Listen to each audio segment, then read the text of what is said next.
Bienvenidos. Todo lo que pasa antes de iniciar lo que está aquí alrededor, así que gracias al Señor por permitirnos una vez más iniciar nuestro tiempo de estudio. En el libro de Mateo capítulo 21 y los versos 33 en adelante va a ser la conclusión de estas parábolas que el Señor Jesús ha estado hablando en relación con un propósito específico. Les recuerdo, todas las parábolas van en una dirección, tienen temas distintos, pero convergen en el tema central. No hay nunca ninguna oposición ni ningún cambio de dirección. Esto es precisamente lo que nos debe caracterizar. Al estudiar las parábolas nos debe conducir hacia una meta específica, hacia el punto al cual el Señor Jesús ha estado trazando su enseñanza para que sus discípulos pudieran saber interpretarla, saber cómo deberían comportarse y cómo llegar a la meta final. Ustedes y yo estamos como los discípulos, aprendiendo en las parábolas qué es el cristianismo, hacia dónde nos dirigimos, cómo debemos implementarlo, qué debemos enseñar, cuál será el final de los tiempos, qué cosas enfrentaremos en el final de los tiempos. Estas parábolas se están preparando de una manera anticipada lo que en los capítulos 24 al 26 de Mateo Jesús declaró acerca del final de los tiempos. Así que Jesús en estas parábolas ha venido enseñando parte de el presente, del futuro y de la conducta, de la enseñanza que los discípulos deben tener. Nosotros hoy, gracias a Dios, tenemos 2000 años de experiencia que nos permiten mirar con mayor claridad. Y en ocasiones nos estamos equivocando, prácticamente es normal, pero necesitamos aprender que no podemos estarnos permitiendo constantemente desviarnos porque tenemos la brújula ya establecida, tenemos ya la meta definida, ¿sí? Bienvenidos a quienes también a través de las redes sociales estaremos compartiendo esta noche la parábola que se conoce como los labradores malvados. Que de malvados no tenían nada, de perversos sí tenían mucho. Qué diferencia. Así que vamos a orar, por favor, alguno de ustedes, ayúdenos, que el Señor nos guíe, nos dirija para ser claros, contundentes, que el Espíritu Santo nos guíe. Por favor, alguno de ustedes diríjanos en oración. Padre, te agradecemos, Señor Jesús, por este tiempo, Señor, que tú preparas, Señor, para ser instruidos, Padre, a través de tu palabra, Señor Jesús, que es la verdad absoluta, Dios. Padre, gracias por traernos con bien, Señor, por disponer el deseo de conocerte más, Señor Jesús, en nuestro corazón, Padre.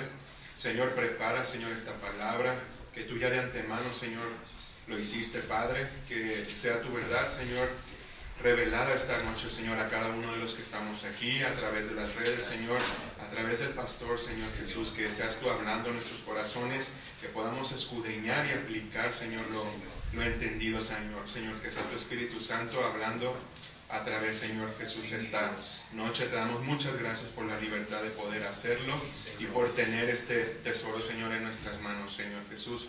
Te damos gracias, Padre amado. Amén. Qué excelente. Por favor, abra su Biblia en el capítulo 21 de Mateo, versos 33 al 46. Y aunque es un poco larga, solo vamos a colocar unos breves fragmentos de la misma. Y recordemos, Jesús está cerrando con esta parábola una parte central de su enseñanza y específicamente en la relación que enfrentó con el liderazgo nacional de Israel.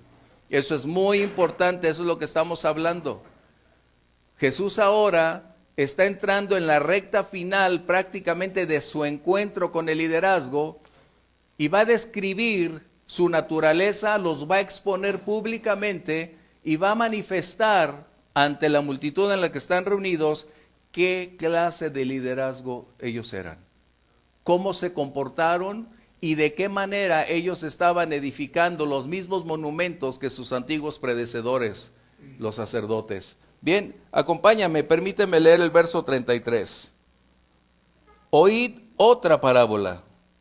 Hubo un hombre, padre de familia, el cual plantó una viña la cercó de vallado, cavó en ella un lagar, edificó una torre y la arrendó a unos labradores y se fue lejos.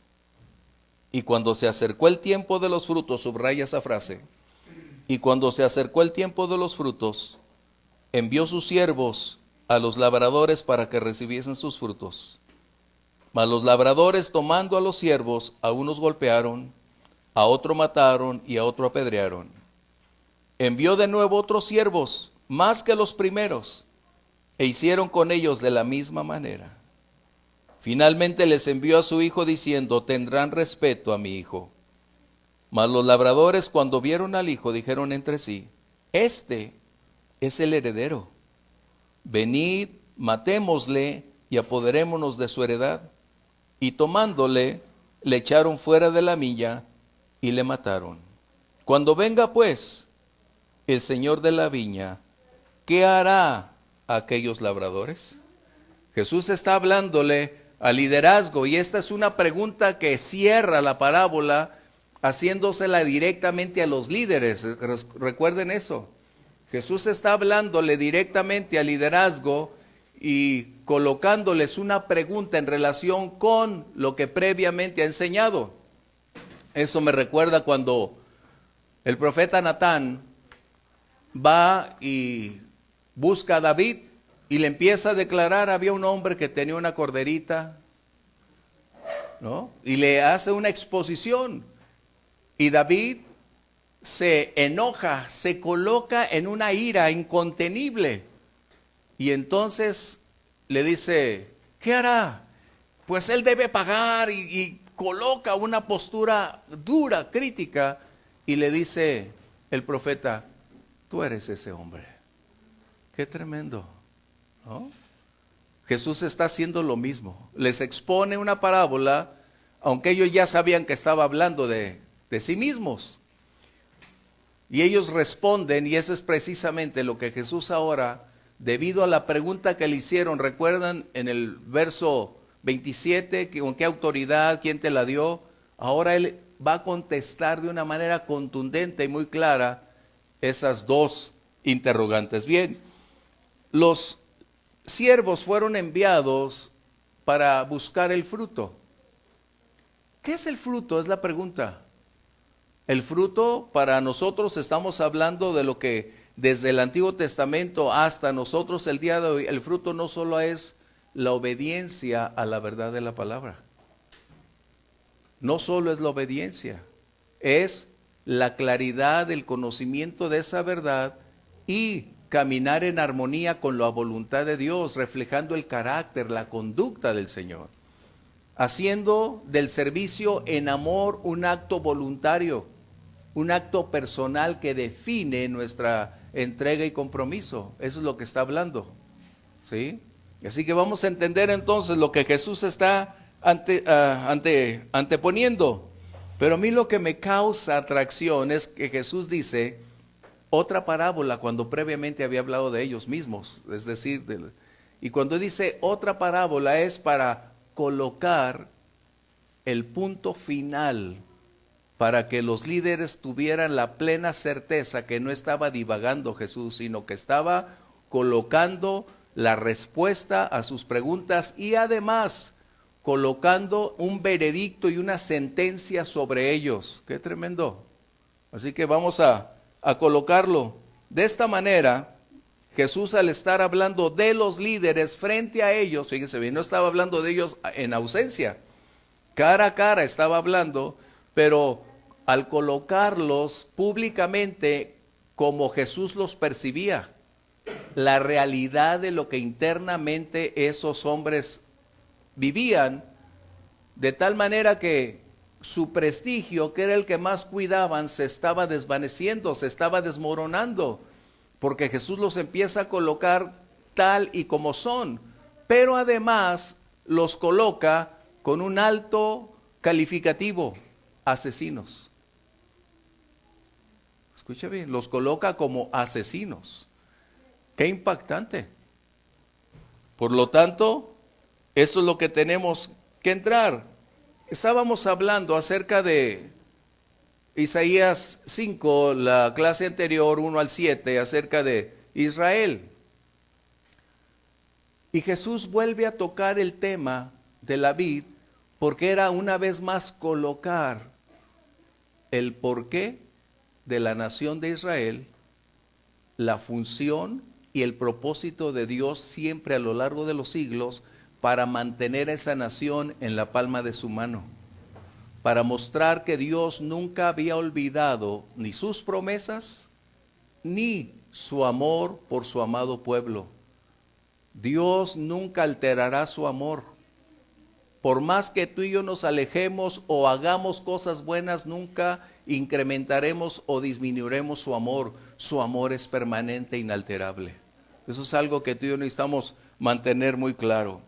Así que hay dos cosas que Jesús está haciendo en esta parábola. La primera, está hablando de la historia del pueblo de Israel a lo largo de los siglos, desde que salieron de Egipto hasta el presente momento en que Jesús en su tiempo histórico está confrontando a la nación de Israel. Recuerden, dos aspectos. El primero, está hablando Jesús en retrospectiva en esta parábola de todos los acontecimientos a lo largo de cada etapa de la nación de Israel, desde que salieron de Egipto, desde que estuvieron cautivos en Babilonia, desde que atravesaron tiempos de idolatría, de rebeldía, de rechazo, de negligencia, cuando decidieron adoptar las costumbres paganas de las naciones aledañas, cuando desistieron de caminar con Dios. Esto es lo que Jesús está hablando en esta parábola. La historia de Israel la está resumiendo en pocas líneas, pero para los líderes representaba una frescura de las verdades que ellos conocían. En otra escritura Jesús menciona y dice, es que ustedes están construyendo una vez más los sepulcros que sus padres hicieron, es decir, al haber matado a los profetas. Y la otra condición que Jesús está colocando es el futuro de la nación de Israel. Primero está hablando de la historia. El presente, en esta parábola, también va a colocar la futura condición del pueblo de Israel. Por eso, cuando Jesús fue cuestionado acerca de cómo serán o qué serán de los últimos días, qué señal habrá, Jesús entonces ahí, de una manera más clara. ¿Por qué más clara? Porque ya sus discípulos tenían 3 años y meses estando con él. Ya tenían mayor capacidad de entendimiento, mayor claridad, y aún así, todavía Pedro dijo, Señor, yo voy contigo hasta el final. ¿Verdad que no? No, o sea, estamos en proceso de formación. Y es que Jesús entonces, en esos capítulos del 24 al 26 de Mateo, coloca el final de una manera muy clara. Y aún así, tenemos problemas de interpretar esos últimos días. ¿Por qué? Porque si no aprendemos a interpretar las parábolas, vamos a tener problemas con las demás. ¿Sí? ¿Cuál es el futuro que el Señor está haciendo? Detallando precisamente lo que sería a causa del rechazo del Mesías. El Mesías vino para preparar todas las cosas y su cumplimiento, y de esta manera, si la nación de Israel hubiese aceptado al Mesías, ellos entonces empezarían con un reino glorioso. Pero su sistemática postura de un rechazo continuo solo cerró las puertas a la bendición, porque ellos eligieron la maldición. ¡Qué tremendo! Cuando tú lees, vas a encontrar una escritura que dice, porque ellos eligieron la maldición. Bien, la nación de Israel. Salmo 80, nada más de referencia, no lo vamos a leer. Salmo 80, versos 8 al 15, pero esta sí, Ezequiel 15, 2 al 5, por favor. Eso está hablando de lo que hablaba Isaías 5, acerca de quién es la viña y el porqué de la viña, y Jesús vuelve a tocarla, porque es su amada nación, es su amado pueblo. No está hablando de los gentiles, no está tocando las naciones aledañas. Él vino a los suyos, recuerden. Vamos a leer Ezequiel, por favor, 15, 2 al 5.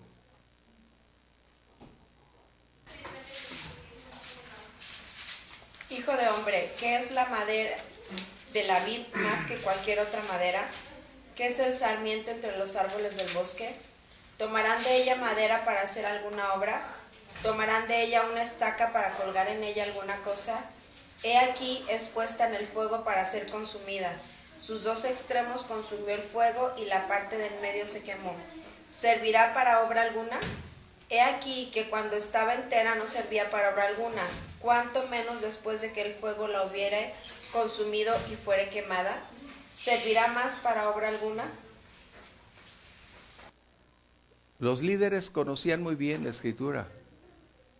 Jesús está recordándoles que la acción de el rechazo se convirtió precisamente a lo largo de la historia en la misma condición que los líderes en su momento cara a cara con Jesús volvieron a ejecutar. Por lo tanto, para ellos era muy familiar hablar de la viña. Y Jesús dice en la parábola que esa viña fue cercada. En otras palabras, fue separada del entorno de las naciones aledañas porque tenía un propósito específico esa nación. No debería ser como las demás naciones. Tenía una función muy, muy clara que definitivamente determinaron no ejecutarla. ¿Por qué? Por su rebelión, por la dureza de su corazón, por no aceptar ni subordinar su voluntad a la voluntad divina.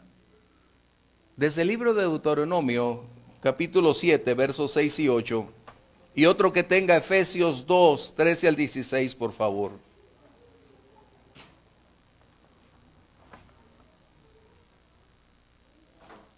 Deuteronomio 7, 6 al 8, por favor. Porque tú eres pueblo santo para Jehová tu Dios. Jehová tu Dios te ha escogido para hacerle un pueblo especial, más que todos los pueblos que están sobre la tierra. No por ser vosotros más que todos los pueblos, os ha querido Jehová, y os ha escogido, pues vosotros erais el más insignificante de todos los pueblos. ¿Cuál fue el propósito? En el verso 7, ¿cuál era el propósito de la nación de Israel primario? El primario. Ser un pueblo escogido, separado, un pueblo único, un pueblo que cumpliera una condicionante distinta a las naciones aledañas. ¿Por qué? Las otras naciones no tenían al Dios de los cielos y la tierra, no tenían la palabra, la verdad declarada, no tenían la ley. Ellos tenían otra serie de normatividades en sus contornos sociales, pero no igualaban a la verdad divina establecida, declarada por Dios. El propósito de la nación de Israel era mantenerse en santidad, en pureza y anunciar a las naciones aledañas quién era Dios, a quién servían y pertenecían. Ellos estaban encargados de comunicar el mensaje de amor de Dios a su entorno. Por eso cuando el Señor envía a Jonás, ¿a dónde lo envió? A Nínive. ¿Qué era Nínive? ¿Eran judíos? No, era una nación pagana. Dios envió a Jonás a una nación pagana. ¿Por qué? Porque su amor siempre estuvo ahí, a la espera de que su pueblo compartiera este mensaje.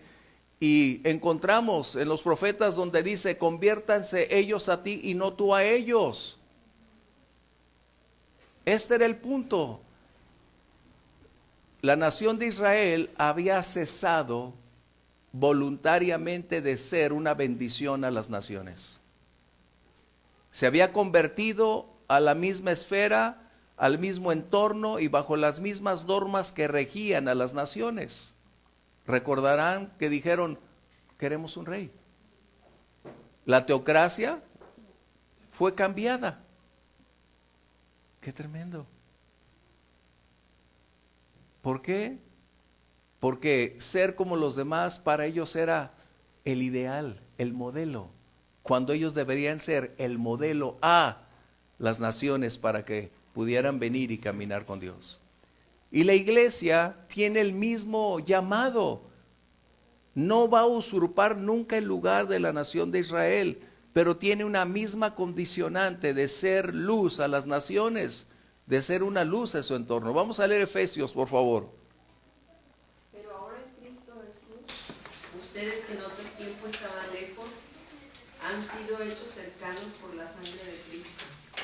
Porque Él es nuestra paz, que de ambos pueblos hizo uno, derribando la pared intermedia de la separación, aboliendo en su carne las enemistades, la ley de los mandamientos expresados en ordenanzas, para crear en sí mismo de los dos un solo y nuevo hombre, haciendo la paz, y mediante la cruz reconciliar con Dios a ambos en un solo cuerpo, matando en ella las enemistades. ¿De qué pueblo se está hablando?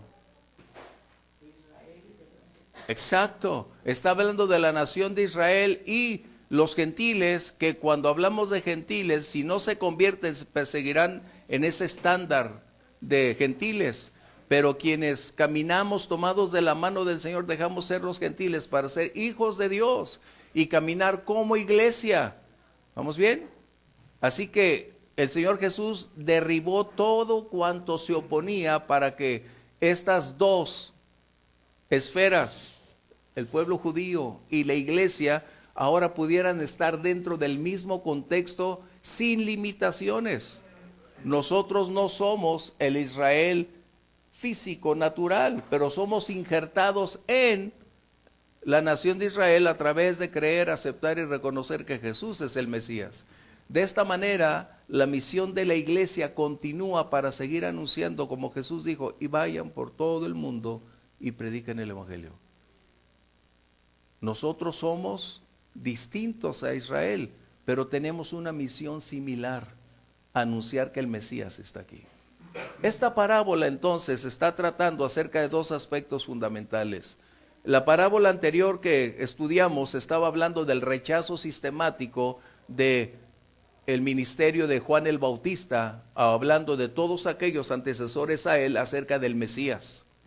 Ahora Jesús se está enfrentando a los líderes y está recibiendo el mismo trato, un rechazo a su deidad, un rechazo a la misión que él vino a cumplir, un rechazo al título que le fue asignado por Dios, el Emanuel, el Mesías prometido.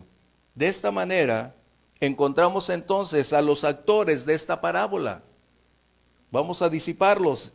De hecho ya los tenemos, la parábola anterior nos los dio. Dice que el padre de familia, ¿quién es? Es Dios, excelente, es Dios. La viña, la nación de Israel. Así que los labradores, esta palabra, labradores, está hablando muy distinto a la de siervos. Necesitamos tener muy claro eso. No es lo mismo ser un empleado voluntario a decidir ser un esclavo. ¿Vamos bien? Es muy distinto. Esta palabra, los labradores, está hablando de agricultores que conocen su oficio, pero se deciden contratarse o hacerlo voluntariamente por su propia capacidad. Es decir, ellos determinan su tiempo, su momento y sus intereses. Y estamos hablando de siervos. Los siervos son quienes están subordinados a la voluntad de otros. Es un esclavo que ha decidido voluntaria y libremente rendir su libertad, su voluntad a otro para que él gobierne sobre su vida. Qué distinto. Por eso vas a encontrar que el apóstol Pablo decía, siervo de Jesucristo. Los que servimos siempre deberíamos decir, y yo me incluyo siempre, soy hijo sí, pero prefiero ser un siervo. Muchos se quedan en el estándar de hijo sí, y está bien, pero quien sirve, soy un siervo. Por eso Jesús dijo, cuando les ordenen y hagan, ustedes digan, siervos inútiles somos. Como nos decía el hermano Pablo, nos queda grande el inútil. Todavía nos queda grande el inútil, ¿no?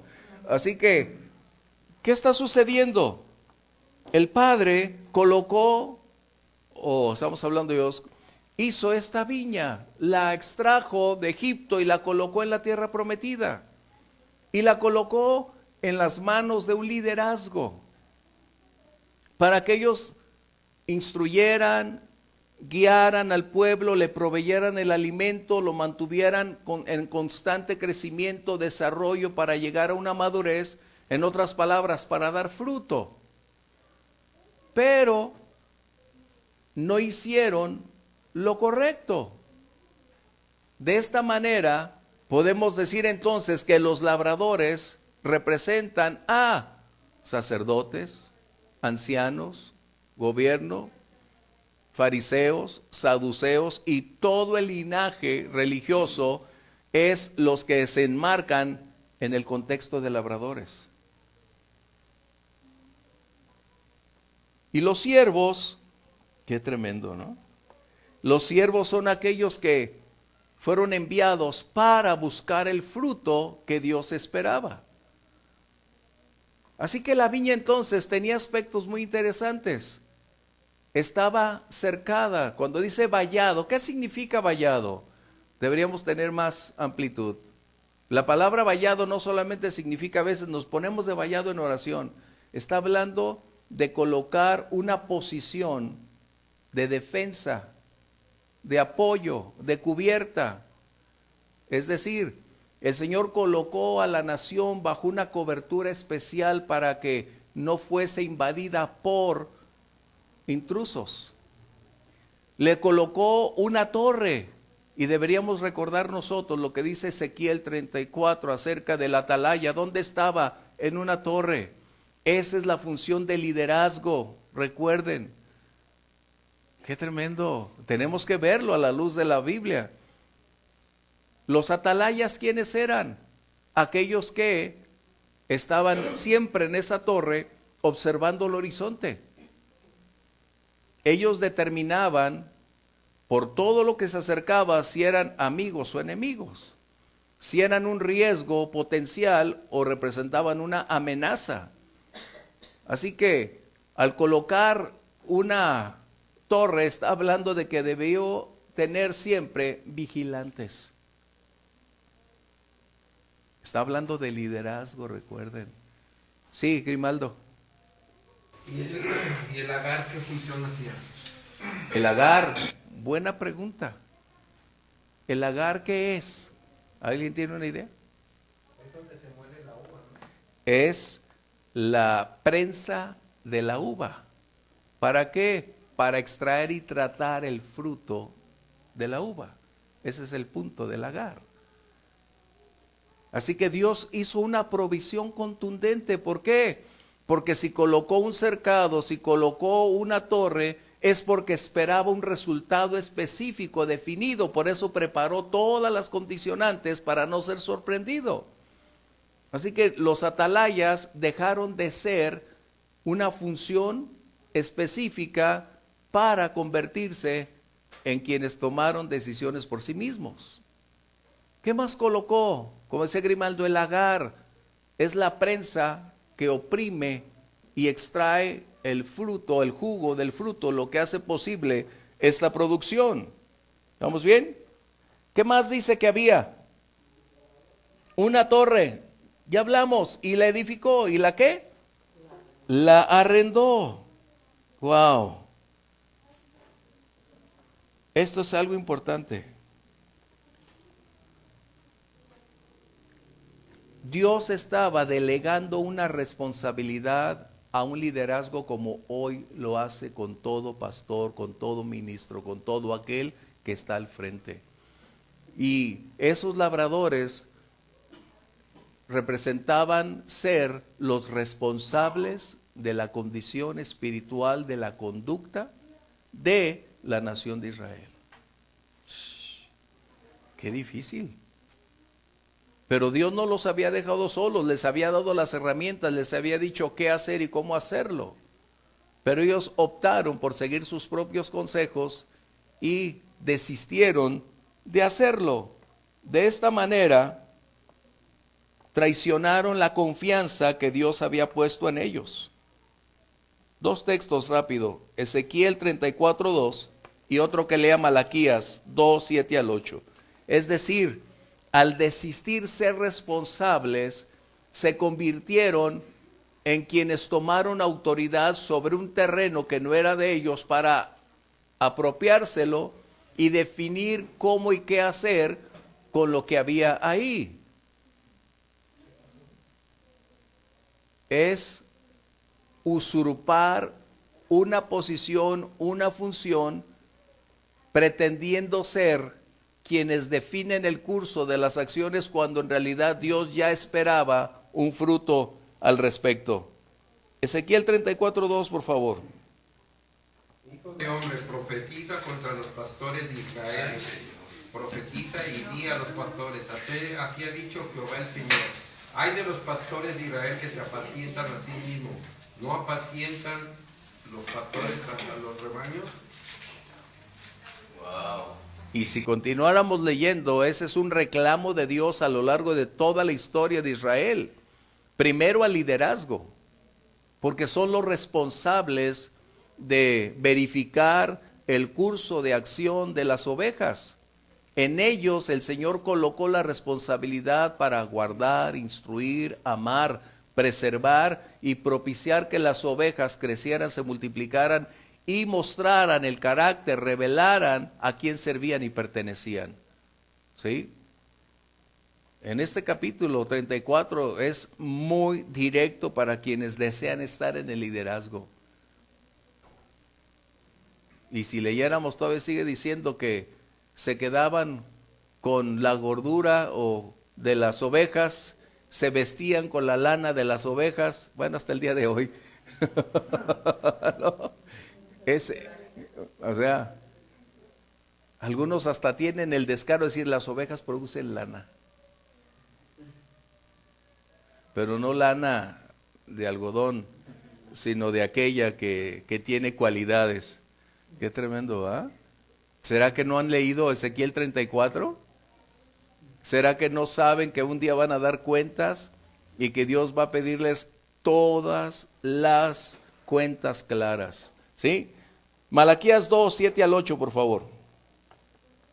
Porque los labios del sacerdote han de guardar la sabiduría y de su boca el pueblo buscará la ley. Perdón, ¿qué dice ahí? Hay dos aspectos muy relevantes. Hay una correlación entre dos aspectos muy relevantes, sacerdocio y pueblo.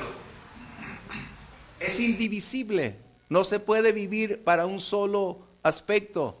Hay una relación que debe ser primordial para lograrse el propósito para el cual la función de liderazgo está ahí. Adelante. De su boca el pueblo buscará la ley, porque mensajero es de Jehová de los ejércitos. Mas vosotros os habéis apartado del camino, habéis hecho tropezar a muchos en la ley, habéis corrompido el pacto de Leví, dice Jehová de los ejércitos. ¿Qué dice? ¿Qué dice ese verso? Acompáñenme. ¿Cuál es el reclamo de Dios entonces ahí? Corrupción. ¿Qué más? Piedra de tropiezo.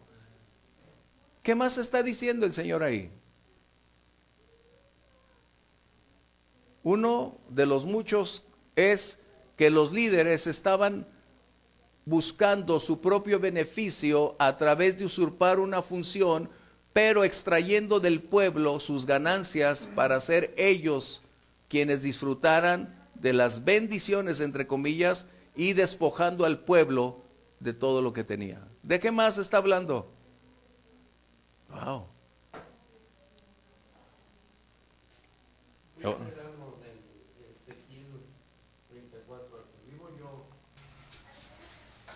Ha dicho Jehová el Señor que por cuanto mi rebaño fue para ser robado y mis ovejas fueron para ser presa de todas las fieras del campo, sin pastor, ni mis pastores buscaron mis ovejas, sino que los pastores se apacentaron a sí mismos y no apacentaron mis ovejas. Por lo tanto, oh pastores, oíd palabra de Jehová. Así ha dicho Jehová el Señor, he aquí yo estoy contra los pastores, demandaré mis ovejas de su mano y les haré dejar de apacentar las ovejas, ni los pastores se apacentarán más a sí mismos, pues yo libraré mis ovejas de su boca y no les será más por comida. Wow. Tan claro. Y el agua. Tan claro. Y la parte final que Grimaldo nos hizo el favor de enriquecer. No dejará Dios a sus ovejas seguir siendo presa de. Eso es muy importante. Por eso esta parábola dice más adelante que transferiría la viña a otros. Qué tremendo. ¿Ok? ¿Qué está entonces sucediendo? Que el propósito del liderazgo se esfumó. Cesaron de representar a Dios para convertirse en personas con un alto grado de voracidad, con una ignorancia de la verdad de la palabra, porque su propósito no fue amar, cuidar la vid, fue vivir de la vid, fue aprovecharse de la vid y corromper al pueblo, porque esto les permitiría, mientras menos conocimiento de Dios, mayor facilidad de dominio como de manipulación. Y ese es el problema que tenemos actualmente. La ignorancia de las Escrituras continúa siendo uno de los grandes problemas en la gran mayoría de los creyentes. Bien, ¿qué sucedió? Dice que al tiempo empezó a enviar a sus siervos. ¿Cuál era el propósito de enviar a sus siervos? ¿Cuál dice ahí? Ese es el punto. La labor de liderazgo está evaluada en relación con el fruto de las ovejas, no la cantidad de ovejas. Recuerden, por favor, estamos siendo permeados constantemente que el éxito es números, que el éxito es multiplicación de recursos, que el éxito es cuando prosperas abundantemente. Con Dios no es así. El éxito con Dios se llama fidelidad. Fidelidad. Hay una historia que me impacta mucho hablando de fidelidad. Recuerdan que, hace muchos años en Pompeya, el Vesubio explotó aquel volcán y en ese tiempo Roma gobernaba. Hoy los arqueólogos han hecho grandes descubrimientos acerca de qué sucedió y cómo vivían las personas en Pompeya. El ejército romano tenía un alto grado de responsabilidad. Donde colocaban un soldado romano debería permanecer hasta el final. Por eso cuando robaron el cuerpo de Jesús, de acuerdo a los sacerdotes, ¿cuál fue la propuesta? Nosotros estaremos solapándoles, dándoles, porque para ellos era la muerte, el haber huido cuando sucedió eso. Bueno, en Pompeya, el excavador Burgess hizo un descubrimiento increíble. En una de las entradas de la ciudad de Pompeya, encontraron un cadáver de un soldado de pie, con su escudo, su lanza, su espada, de pie. Él soportó que llegara la ceniza, que no se podía respirar, no abandonó su lugar, se mantuvo fiel hasta el final. ¡Wow! ¡Qué tremendo! A mí me impactó cuando supe esa historia y dije, ¡wow! ¿Hasta dónde puede llegar la determinación de ser fiel? Un soldado, por respeto a la autoridad, por mantenerse firme a lo que se le había encomendado, se quedó cuidando la puerta de Pompeya. Lo cubrió las cenizas, pero se mantuvo de pie. Esto es algo que necesitamos mantener muy claro. Así que estos líderes eran, lejos de ser fieles, eran infieles. Pero los siervos, una y otra vez, estamos hablando de la historia. Jesús tocó dos temas. Primero la historia, y está hablando ahora de la historia. Está mencionando que la nación de Israel siempre estuvo en el corazón de Dios para enviarles recordatorios constantes, que regresaran a los caminos, que volvieran a sus brazos, que decidieran obedecerle, que caminaran en unidad, que buscaran establecer con la palabra sus caminos. Pero ¿qué sucedió? A unos trataron mal, a otros hostilmente los colocaron. Hay dos escrituras, Segunda de Crónicas 24, 19 al 22. Otro, Segunda de Crónicas 36, 15 al 16. Y por último, Hebreos 11, 36 a 38. Esto, ¿por qué fue? Porque los labradores nunca quisieron rendir cuentas. Mencioné el domingo que hoy tenemos una cultura que no desea rendir cuentas, que no desea ser responsable ante quienes lo han colocado en una posición y necesita aprender a ser responsable dando cuentas de quién es y lo que hace. Eso es importante. Pero cuando no tienes esa disciplina, vive esas personas como quieran y hacen como quieren. Pero necesitamos enseñar a las personas a rendir cuentas. Todo pastor necesita un pastor, porque un pastor sin pastor es una amenaza, es un llanero solitario y es un riesgo crítico para cualquier congregación. Eso tenemos que tenerlo muy claro. Un pastor sin pastor se vuelve un dictador. Es que a mí me enseñaron, eres un dictador. El principio de autoridad es estar bajo autoridad para tener autoridad. Qué increíble. Tenemos que entender que nadie puede estar por encima de la palabra. La palabra nos exige estar bajo autoridad, siempre. Toda persona en el liderazgo necesita tener a quien escuchar, a quien someterse y quien lo discipline. Eso es muy importante. Sí, Audrey. Estaba pensando en la palabra arrendó, que dice arrendó, y creo que tiene que ver con eso. O sea, en un arrendamiento uno tiene que dar la renta constantemente, no nada más una vez. Y es parte de eso, porque hay que rendir cuentas constantemente, ¿no? Por esa palabra. Exactamente, siempre tiene que haber una rendición de cuentas. De tal manera que un buen día, creyentes y no creyentes, nos presentaremos delante de Dios. Unos darán cuenta de todo. Nosotros, por la gracia del Señor, no daremos cuenta más que de aquello que Dios ha colocado en nuestra vida como cristianos. ¿Sí? Vamos a leer entonces, Segunda de Crónicas 24, 19 al 22, por favor. Y les envió profetas para que los volviesen a Jehová, los cuales... ¿Los envió para qué? Que se volviesen a Jehová. Es que es muy importante que escuchemos el verbo. Los cuales les amonestaron, mas ellos no los escucharon. Entonces el Espíritu de Dios vino sobre Zacarías, hijo del sacerdote Joiada, y puesto en pie donde estaba más alto que el pueblo, les dijo: Así ha dicho Dios, ¿por qué quebrantáis los mandamientos de Jehová? No os vendrá bien por ello, porque por haber dejado a Jehová, él también los abandonará. Pero ellos hicieron conspiración contra él, y por mandato del rey lo apedrearon hasta matarlo en el patio de la casa de Jehová. Así el rey Joás no se acordó de la misericordia que Joiada, padre de Zacarías, había hecho con él. Antes mató a su hijo, quien dijo al morir: Jehová lo vea y lo demande. El mismo Señor Jesús en este mismo evangelio cita este mismo acontecimiento. ¿Ok? Al 36, verso 15 al 16. ¿Cuál es el propósito entonces de los siervos?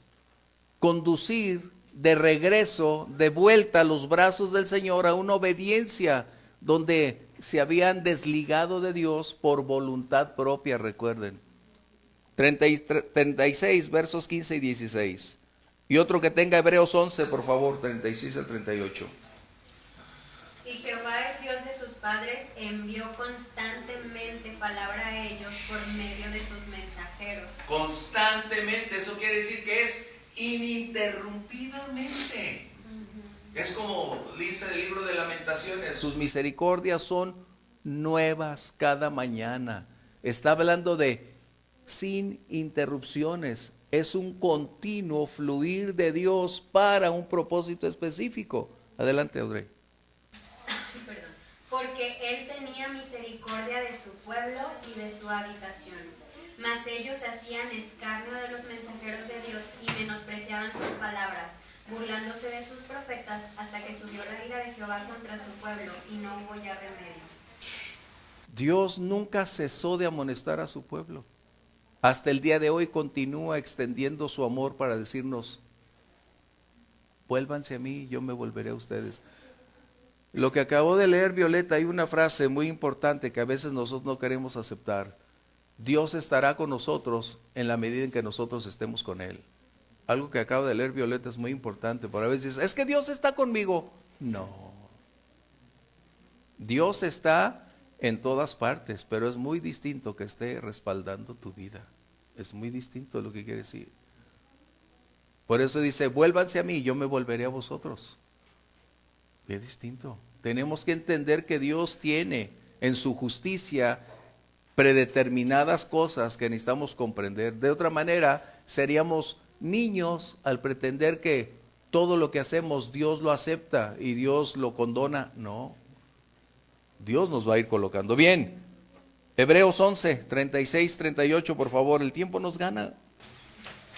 Otros experimentaron vituperios y azotes, y a más de esto, prisiones y cárceles. Fueron apedreados, aserrados, puestos a prueba, muertos a filo de espada, anduvieron de acá para allá, cubiertos de pieles de ovejas y de cabras, pobres, angustiados, maltratados, de los cuales el mundo no era digno, errando por los desiertos, por los montes, por las cuevas y por las cavernas de la tierra. Esos eran los genuinos siervos. Soportaron el peso, la ira, la oposición, heridas, escarnio, y muchos de ellos fueron asesinados por cumplir una misión. Eso es lo que nos espera a muchos creyentes hablando de oposición. Tal vez nunca experimentaremos un sacrificio de esa magnitud, pero esto es algo que está describiendo. ¿Quiénes eran esos siervos? Los profetas de antaño. Los buenos reyes que también sufrieron tiempos de crisis. Todos aquellos que sirvieron a Dios con todo su corazón, con entendimiento, que hicieron lo recto, eran estos siervos. Y la mayoría de ellos pasaron grandes crisis, conflictos. Pero, ¿qué era mejor? ¿Hacer la voluntad de Dios o vivir conforme a lo que la nación quería hacer? Ellos decidieron pagar un enorme precio. Por eso el libro de Hebreos capítulo 1, versos 1 y 2 nos dice que habiendo Dios pasado por alto y habiendo enviado a muchos siervos en el pasado, ya no tiene otro mensaje. Lo hizo a través de su amado Hijo. Eso es por eso que la respuesta del propietario de la viña dijo, ¿qué haré? ¿Qué haré? Ya envié a mis siervos, a todos los trataron mal, a todos los trataron, algunos hasta la muerte. Qué amor y qué bondad de Dios para decir, voy a enviar ahora a mi Hijo. ¿Cuál es el propósito de decir esto? Lo voy a leer, si lo tienes por ahí. En el verso 37, finalmente les envió a su Hijo diciendo, tendrán respeto a mi Hijo. ¿Qué se estaba refiriendo aquí? ¿Qué es lo que Jesús está enseñando ahí? ¿Qué es lo que está declarando ante el liderazgo de Israel? Que Él es Dios, que Él tiene la autoridad, que Él es la realeza, la divinidad. Eso lo entendieron perfectamente. Por eso dice, voy a enviar a mi Hijo. Pudo haber dicho el Señor, los voy a aniquilar, voy a decir que se los consuma, pero el amor de Dios siempre ha estado ahí. Por eso dice, porque de tal manera amó Dios al mundo. Hasta el día de hoy Dios tiene misericordia a pesar de lo que somos y hacemos. Hoy no estamos diferente a los tiempos de Noé ni diferente a los tiempos de Sodoma y Gomorra. Hoy estamos peor que antes. Y aún así Dios sigue extendiendo su misericordia. ¿Por qué? Porque la iglesia es quien tiene que seguir llevando este mensaje de esperanza. ¿Sí? Así que Hebreos 1 al 12, ya lo mencioné. Esto significa entonces que Jesús se está revelando ante ellos para mostrarles quién es Él. ¿Recuerdan que le preguntaron cuando estaba en el pretorio, cuando estaba con Caifás? Dinos si tú eres el Cristo. Dinos si tú eres Dios. Ya se los había declarado, ya estaba contestando las preguntas que le habían hecho. En el verso 27, ¿quién eres? ¿Quién te ha entregado esa autoridad? ¿Con qué poder lo haces? Jesús está contestando claramente su deidad. ¿Y qué sucede? Verso adelante. Verso 38 dice, mas los labradores cuando vieron al hijo, dijeron entre sí, este es el heredero, matémoslo y apoderémonos de la heredad. La respuesta ante la revelación de Jesús, ¿cuál fue? Desecharlo y determinar asesinarlo. El apóstol Pedro, por el Espíritu Santo, en Hechos 4, versos 25 al 27, hace esta declaración. Hechos 4, 25 al 27. Recuerden, esta parábola está enfatizando la deidad de Jesús. Está colocando que Él es Dios, que Él es Señor, que Él es el Hijo de Dios. ¿Vamos bien? ¿Comentarios? Eso está enseñando. Hechos 4, 25 al 27.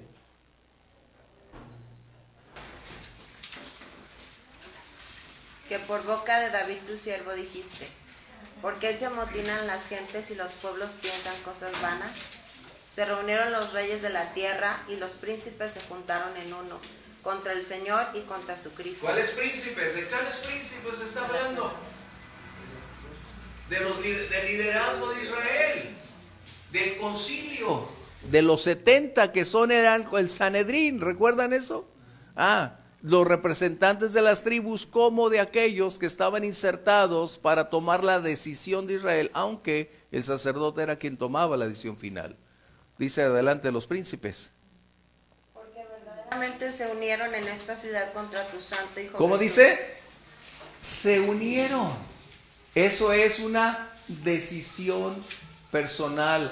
Evaluaron y determinaron en conjunto tomar una acción que fue la de asesinar a Jesús, ¿no? O sea, el gobierno y el liderazgo, los reyes y Los reyes, es decir, todo el conglomerado de liderazgo de Israel.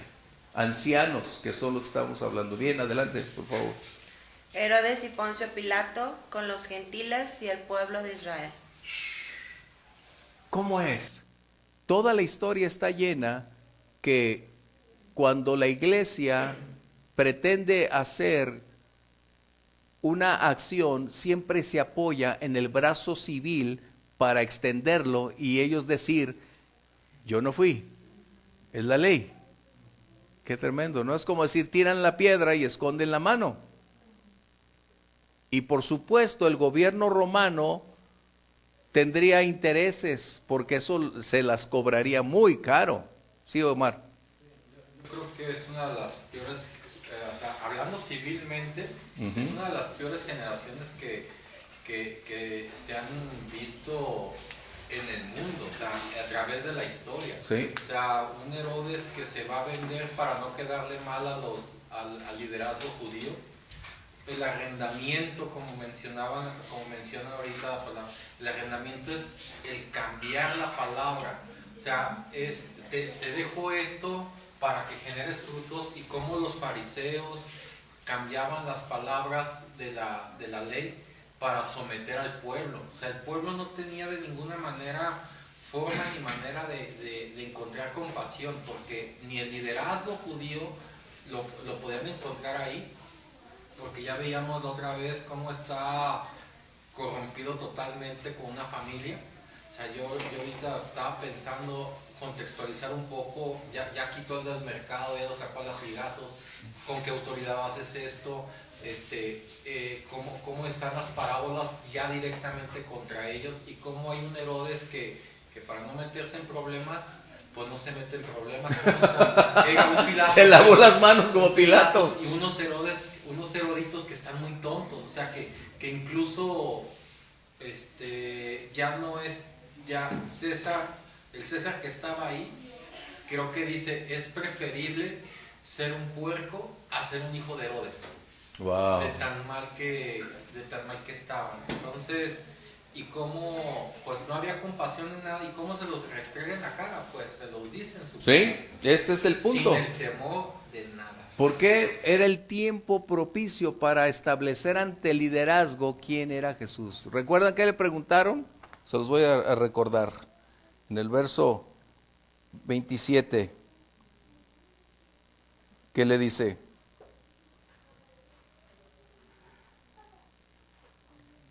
No es 27, aquí está. Cuando dice, ¿con qué autoridad? ¿Sí? El verso 23. Es el 23, dice, ¿con qué autoridad haces estas cosas? ¿Y quién te dio esa autoridad?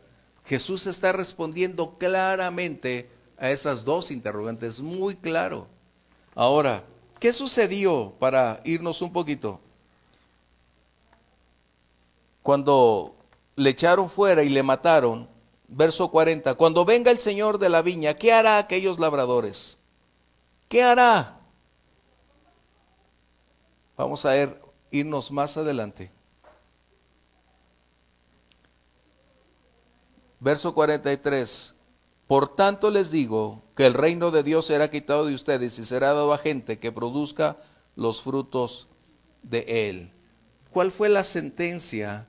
Primero, estábamos hablando que ellos pagarían un alto precio, el liderazgo y la nación, por haber desechado al Mesías. En el año 70, la destrucción de Jerusalén por el ejército romano fue evidente. Hasta el día de hoy es una historia innegable. Tito Vespasiano llegó y acabó con todo Jerusalén. Por eso Jesús dijo en los capítulos 24 al 26 de Mateo que no quedaría piedra sobre piedra. Fíjense bien, del templo, está hablando de la ciudad de Jerusalén. Esta fue la sentencia. Pero ahora dice, y será transferido. ¿A quién? ¿A quién será transferido? Wow. Vamos a ver dos cosas. Primera de Pedro 2:9 y Apocalipsis 1:6, por favor.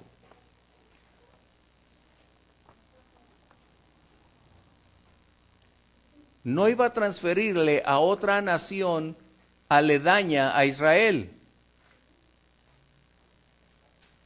¿A quién se estaba refiriendo? Vamos a verlo. Primera de Pedro 2:9, por favor.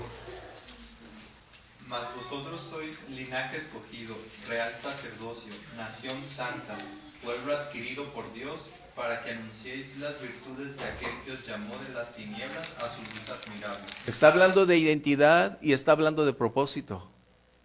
Eso es lo que la nación de Israel tenía, identidad y propósito. Es decir, ¿qué nación es? Una nación que conformamos todos los que hemos sido transformados, perdonados, justificados por esa gracia maravillosa, y aquí estamos el día de hoy. Todos los creyentes, es decir, la iglesia. Apocalipsis 1:6. Wow. Los hizo reyes y sacerdotes para Dios su Padre, a él sea gloria e imperio por los siglos de los siglos. Amén. Nosotros no somos una nación como Israel. Eso es algo muy importante. ¿Por qué?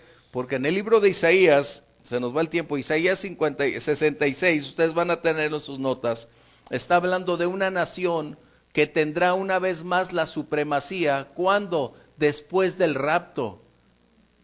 Eso es muy importante. Cuando Dios dice que transferirá la viña a la gente que produzca frutos, está hablando de la iglesia. Y aquí tengo que hacer dos rápidas aclaraciones. La primera, Israel dejó de ser el reloj de Dios cuando cesó de caminar en obediencia con el Señor. De tal manera que ya no fue Israel, porque perdió su supremacía política sobre las naciones. Por eso es que fueron esclavos, fueron llevados cautivos. De esta manera ellos estarán todavía en el escenario divino hasta que el tiempo de los gentiles se haga realidad. Esto es muy importante. Lucas 21:24 y otro que tenga Romanos 8:11-25, porque es necesario. Esto de las naciones se volverá una realidad. ¿Cuándo? cuando Jesús regrese, cuando el Mesías regrese para imponer su reino mesiánico, ahí la nación de Israel volverá a tener la supremacía política sobre las naciones del mundo. Pero en este momento no la tiene. La dejó perder. Vamos a escuchar Lucas 21-24. Tocamos algo la ocasión anterior acerca de los gentiles, la plenitud de los gentiles. Lucas 21-24. A filo de espada y serán llevados cautivos a todas las naciones. ¿De quién está hablando? Del pueblo judío. Ok, tenemos que tener en cuenta eso. Está hablándole a su pueblo que van a ser llevados cautivos, van a tener tiempos de famina, tiempos de muerte, tiempos de estrechez, tiempos de dolor. ¿Qué más? Y Jerusalén será hollada por los gentiles. Wow. En el año 70 se cumplió esa primera profecía. Recuerden, se cumplió en el año 70. Por ejemplo, cuando estamos hablando de los últimos días y Jesús está tocando el punto de que vendría destrucción en el, creo que es el capítulo 24, verso 14, está hablando precisamente del tiempo en el cual se cumplió en Jerusalén. Ok, eso es muy importante, tenemos que aprender a interpretar eso. Sale, sigue. Hasta que los tiempos de los gentiles se cumplan. La nación de Israel continuará en el escenario hasta, esa palabra es muy importante, que el número de los gentiles se cumpla. Cuando esto suceda, entonces continuará ese plan y propósito de Dios para la nación de Israel. ¿Cuál es el otro punto? La nación de Israel perdió su supremacía espiritual cuando rechazaron al Mesías. Y eso permitió entonces que nosotros, los que no éramos del pacto, estuviéramos incluidos ahí, pero un buen día esa nación volverá a tener esa misma prioridad espiritual. ¿Cuándo? Después del rapto. Vamos a ver Romanos 11:25. Es que la nación de Israel ya no es el reloj, recuerden eso. Muchos cristianos dicen, es que Israel es el reloj de Dios. No, pues antes de que viniera Jesús sí, después de él ya no. Ahora es la iglesia. Romanos 11:25.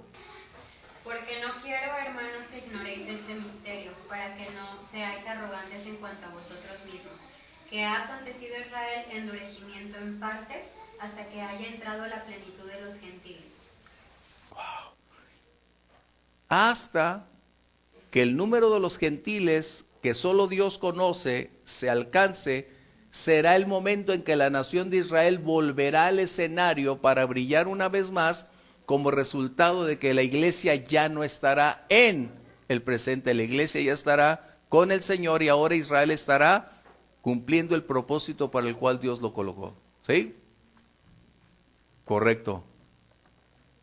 Si no hay otra pregunta, con esto concluimos esta noche. Gracias. Sí. No es pregunta, solo como una opinión ahí media de algunas cosas que he escuchado, o algunos que interpretan Apocalipsis, pues sí siguen diciendo que el reloj biológico, o bueno, el reloj de Dios es Israel, y que todo el mundo tiene que tener la vista ahí todo el tiempo, ¿no? Que porque, o sea, respecto a la interpretación de los ataques que va a haber contra Israel y no sé qué, entonces es como espera que suceda eso para que sepas que ya viene esto. Pero siguen diciendo que entonces, y pues yo no sabía hasta ahorita, dije, pues sí, está claro, pues, pero... Esa siempre ha sido una posición de muchos cristianos, quieren ser judíos. Nosotros no estamos determinados por la ley, ni tampoco bajo el contexto de las profecías mesiánicas, hablando del reinado de Jesús. Lo que está sucediendo es que al ignorar la verdad espiritual de la iglesia, están abrazando la verdad de Israel para que defina el tiempo y el curso final. Pero en realidad el rapto será mucho antes de que el reino milenial aparezca. Es más, sin el rapto no puede haber reino milenial. Sin el rapto no puede haber el proceso final.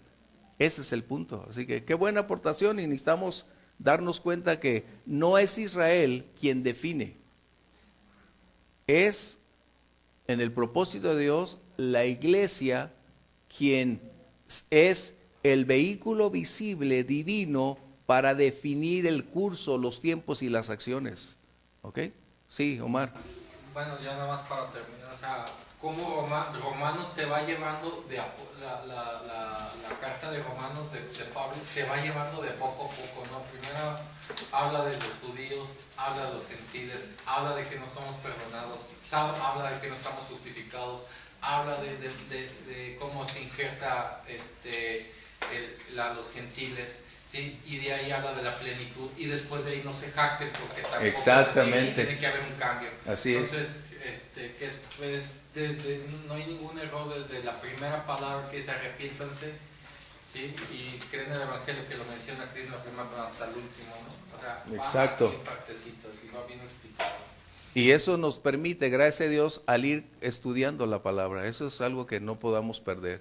Bien, vamos a concluir. Señor nos bendiga. ¿Alguien quiere hacer una oración, por favor, para irnos? Padre, te agradecemos, Señor, porque cada vez se hace más clara, Señor, y entendible tu palabra en nuestra vida. Señor, gracias por la oportunidad que tenemos de poder escudriñar y de tu Espíritu que nos revela y que nos confirma, que gracias, nos disipa, Señor, cualquier error, Señor, oh Padre, síguenos ayudando, mi Dios, síguenos revelando y síguenos permitiendo estar firmes sobre esa roca que es Cristo, Padre, en el nombre de Jesús. Amén. Dios les bendiga, bendiciones.